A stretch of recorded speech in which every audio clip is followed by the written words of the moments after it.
Unveiling a new multi-trillion-dollar budget proposal, including a proposal for a massive tax on billionaires. This is the president's approval rating hits a new low when it comes to the economy. Our economic panel here in just a moment. But first, to David Spunt. He's live at the White House with the latest. David? Hi, John. The president is expected to address cameras in about 15 or 20 minutes. We'll see if he is on time. This will give him a chance to really focus on his domestic agenda. He's been immersed in foreign policy, especially Ukraine, over the past few weeks. As you mentioned with Sandra before the break, you suspect he'll probably take some questions about the off-cuff remarks when talking about Russian President Putin. But the president is facing the highest inflation in decades here. Gas is high, groceries. The list goes on. To help ease some of those financial burdens for Americans, he's proposing as follows: a $5.7 trillion budget that's proposed. Government will take in $4.5 trillion in taxes. The deficit will go down to $1.2 trillion. It's currently at $2.8 trillion. There's also a billionaire minimum income tax being proposed. That's 20% minimum tax rate on households worth more than $100 billion. Now, the majority, or $100 million, the majority of revenue raised will come from billionaires, and it's a new tax. Some of the items in the budget echo the president's Build Back Better agenda, which failed to make it across the finish line. He released a statement over the weekend, out again today. The budget also makes the investments needed to reduce costs for families and make progress on my unity agenda, including investments to cut the cost of child care, health care, help families pay for other essentials, end cancer as we know it, support our veterans, and get all Americans the mental health services they need. John, it also increases military spending as well as funding for the Department of Justice. But again, the president likely will be taking a few questions about his comments in Poland in just a few minutes here at the White House. John? Looking forward to that, David. Thank you so much. David Spunt at the White House. Sandra? All right, let's bring in our panel, former Obama economic advisor Robert Wolf and former Trump economic advisor Steve Moore. Let's just first get you both on the record. So where do you stand with the president's known proposals so far, including, Steve, to tax the uber wealthy to help cover up some of the big spending?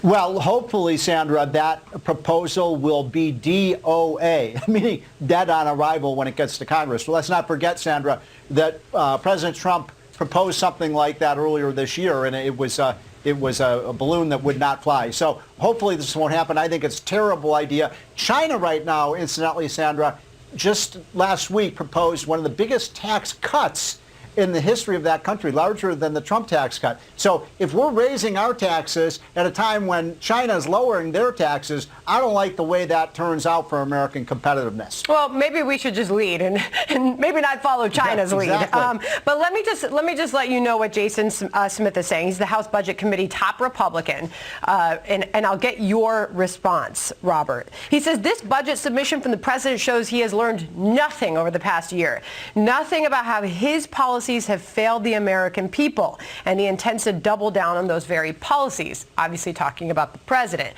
Is he wrong, Robert, considering the latest NBC News poll when asked what is to blame for inflation?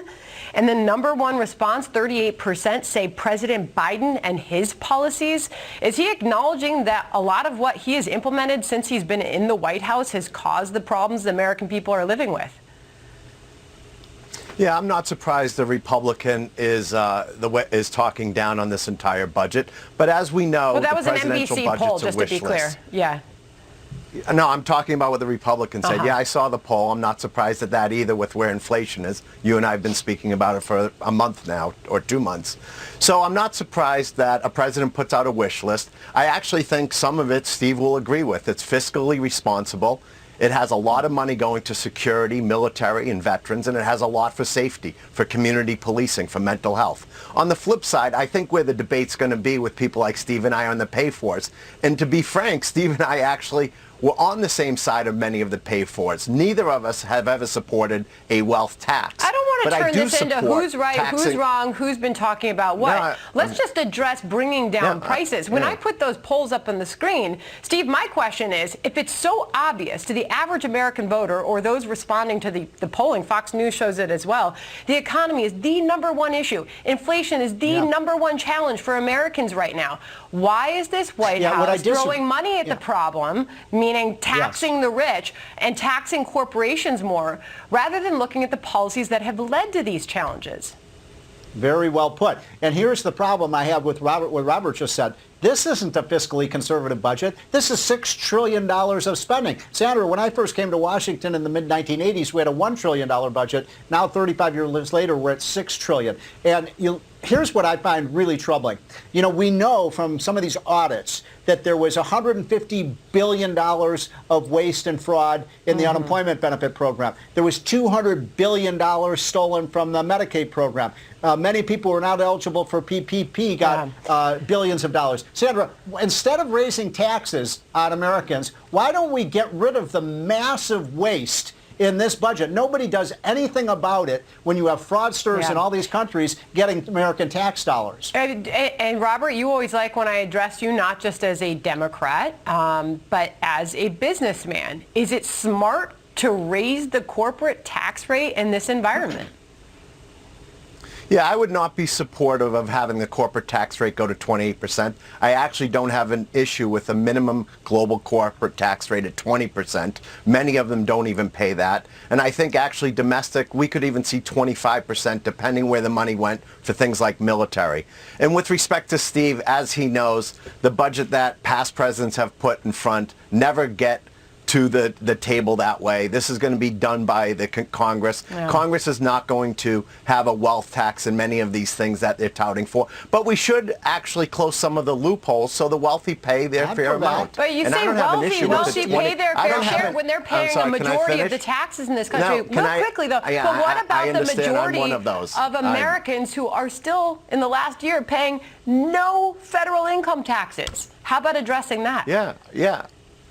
Yeah, I think everyone has to pay their fair share. I don't have any issue with everyone paying their fair share. Yeah. So if I can finish, targeted the wealthy. There's a difference. Real quick. This is why.